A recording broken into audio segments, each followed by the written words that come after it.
ada dua mesin. Ini dicas, ini pakai kabel. Banyak pertanyaan muncul ke saya, Kang mending pakai yang mana? Mending yang cas, mending yang kabel? Oke, saksikan terus.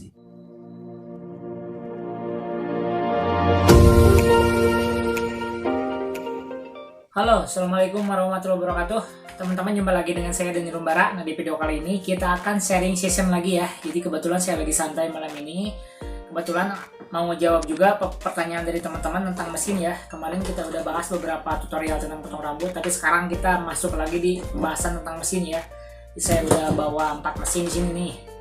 Udah bawa 4 mesin, jadi kita akan bahas kekurangan dan kelebihannya apa aja. Ya, saksikan sampai habis ya, biar teman-teman nanti pada saat beli itu bisa menjadi referensi juga. Oke, pertanyaan yang muncul ke saya adalah, Kang, mending beli mana Kang untuk tukang cukur pemula? Mending beli yang kabel atau mending beli yang cas? Sebenarnya pertanyaannya sih, kalau misalnya kita ngukur kepada si jenis si mesinnya antara dua ini sih ada kekurangan dan kelebihan masing-masing ya. Tapi coba kan kita bedah dulu nih, mana keunggulannya, mana kekurangannya ya. Jadi kalau untuk pilihannya adalah balik lagi ke teman-teman, jadi silakan bebas untuk pilih yang mana. Tapi ya mungkin kalau saya budgetingnya kan terbatas, mending beli yang mana dulu gitu kan. Kita akan bahas di video ini ya, saksikan terus. Oke, yang pertama kita akan bahas mesin yang kabel dulu ya. Nah, kita bahas mesin yang kabel dulu nih. Jadi untuk kabel ini kelebihannya adalah yang pertama dia dari segi tenaga ya. Yang pertama dari segi tenaga dia cenderung lebih stabil, lebih kuat, lebih strong, lebih enak untuk ngehajar rambut-rambut yang tebal, rambut-rambut yang mungkin si bilahannya agak besar. Ini enak banget ya, sama juga kayak ini. Meskipun si tipenya beda, tapi kita bahasnya di sini bukan di tipe ya, tapi minimal di keseluruhan aja di mesin cukur kabel yang pokoknya ya. Jadi kalau dipakai untuk ngehajar pola pertama cenderung lebih enak karena dia kabel, terus lagi ya otomatis si tenaganya akan cenderung lebih stabil. Ya, kedua adalah untuk meminimalisir di bagian kerusakan. Kalau kata saya sih kalau misalnya pengalaman saya pakai sih nggak terlalu banyak penyakit ya. Dalam catatan teman-teman harus beli yang alat yang original ya. Jadi saya beli ini Wahl Super Taper original, harganya kalau sekarang di kisaran di 800.000 ya. Jadi harga segitu, jadi udah yakin original. Insya Allah teman-teman gak bakalan banyak menemukan kendala. Cuman saya ini ganti pisau aja nih ke Wemak, jadi ganti pisau ini. Jadi harganya sih pisaunya lumayan murah juga sih sebenarnya. Jadi abang masih harganya ya lumayan terjangkau lah. Kalau misalnya original pisaunya dia kisaran harga 2,5 ya kalau ini. Jadi keunggulannya dari kabel adalah cenderung tenaga lebih stabil, terus lagi untuk ngehajar rambut-rambut tebal itu lebih enak sebenarnya ya. Jadi kalau menurut saya. Jadi ini sebenarnya perbandingannya ke mesin-mesin grade bawahnya sih ya. Jadi kita bahas bukan ke tipe sekali lagi, tapi tentang ya ini secara umumnya aja lah ya. Jadi lebih untuk yang kabel lebih stabil. Oke. Kekurangannya apa? Kalau menurut saya pribadi untuk ngehajar rambut-rambut yang sekiranya bikin potongan-potongan pendek, bikin potongan-potongan yang sifatnya buzz cut atau potongan-potongan gundul ini agak cenderung belibet ya. Kalau misalnya harus bolak-balik arah, bolak-balik posisi lebih ribet juga sebenarnya kalau yang kabel, karena ada nyalain kabel ini juga sih sebenarnya ya. Kayak gitu ya. Oke, selanjutnya kita bahas yang cas ya. Nah, yang cas ini ada beberapa tipe, beberapa merek. Di sini ada saya pakai cordless. Sebenarnya nih mesin-mesin yang terjangkau juga sih, ada Cameo 200 sama CHD Pro. Jadi saya beli. Kalau misalnya pengen yang lebih bagus ada juga sih Wahl Super Taper atau Wahl Magic Clip, teman-teman bisa beli. Tapi ini perbandingannya head to head aja ya. Jadi head to head benar-benar secara umumnya. Saya nggak bahas tipe juga. Saya ulangi lagi, nggak bahas tipe. Pertama, keunggulannya adalah ini lebih cenderung ringan, lebih cenderung simple ya keunggulannya. Jadi pada saat teman-teman main di overcom, main nyerut, nah ini lebih enak. Kalau saya biasanya di mix sama ini ya.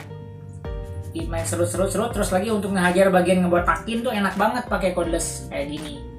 Terus lagi selanjutnya adalah praktis, bisa dibawa kemana aja. Jadi kan yang dicas nih sistemnya ya. Jadi mesinnya dicas, diisi. Kalau misalnya teman-teman mau buat eksplorasi nyukur di luar, nyukur di tempat-tempat yang sekiranya jauh dari colokan listrik, ini bisa dimanfaatin banget ya. Jadi menurut saya. Ini bisa dimaklin banget, jadi benar-benar bisa dipakai pada saat nggak ada asupan listrik. Ya ini bisa dipakai. Gitu. Kayak gitu. Jadi benar-benar untuk potongan-potongan yang sekiranya membutuhkan detail, membutuhkan kelincahan dengan durasi cepat, nah ini bisa ya. Jadi karena simple tanpa kabel, jadi gerakan kita akan lebih cepat dengan ini, dengan cordless. Selanjutnya, kalau misalnya lihat dari segi kelemahan sih, ya udah lah ya. Jadi dari segi daya, dari segi power ini cenderung lebih nggak stabil kan menurut saya. Kalau misalnya dia baterainya berkurang, akan cenderung lebih lambat dan si powernya berkurang. Karena kan dalamnya baterai, jadi akan berkurang ya. Karena itu, jadi kekurangannya. Ini terus lagi jam time hour untuk hidupnya dia di kisaran di 90 menit ya. Berarti 1 jam lebih 30 menit lah, 2 jaman lah ya. Jadi 2 jaman standby tergantung kepada pemakaian.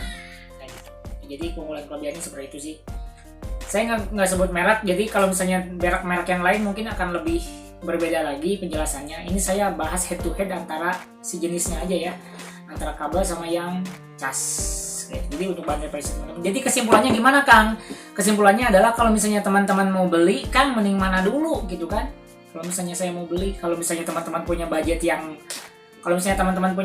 lebih, saya saranin beli 2 jenis ya. Pertama untuk handle bagian-bagian berat, bagian-bagian pola pertama kita pakai cordless, saya pakai yang kabel.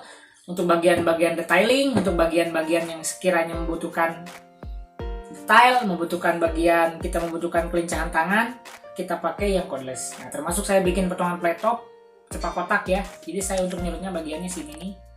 Nah, begini nih lebih enak pakai yang cordless kayak gitu ya.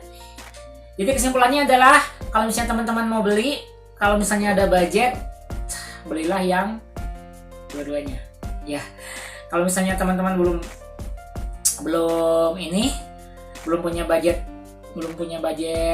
lebih ya, saya saranin beli yang biasa dulu aja. Karena kenapa? Untuk belajar ini cenderung lebih stabil powernya, lebih awet juga, dan lebih untuk melatih pertama saya saranin pakai mesin yang berat dulu ya. Pakai mesin yang berat, pakai mesin yang standar, pakai mesin yang umum supaya teman-teman lebih membiasakan. Kalau misalnya dibiasakan dengan ini ke mesin cordless akan lebih enak. Tapi kalau misalnya teman-teman dari awal dibiasakan pakai cordless ini, ke mesin ini akan cenderung nggak enak ya. Itu jadi pengalaman saya. Kalau misalnya teman-teman udah kaliber nyukurnya udah, jam terbangnya udah lumayan, nah teman-teman beli aja dua-duanya lah. Kayak saya juga sama. Jadi benar-benar si mesin ini bisa di-mix dalam pemakaian seperti itu ya. Oke teman-teman, kalau misalnya ada pertanyaan langsung aja tulis kolom komentar ya. Kalau misalnya ada teman-teman buka di Instagram, ada Instagram saya, ada Nirumbara. Jadi teman-teman boleh juga nge-DM di sana, di Facebook juga boleh, di kolom komunitas juga silakan. Ya.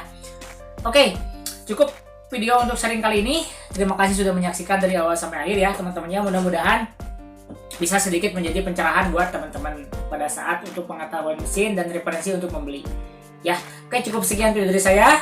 Sampai jumpa di video dan Nirumbara sharing season selanjutnya. Oke, assalamualaikum warahmatullahi wabarakatuh.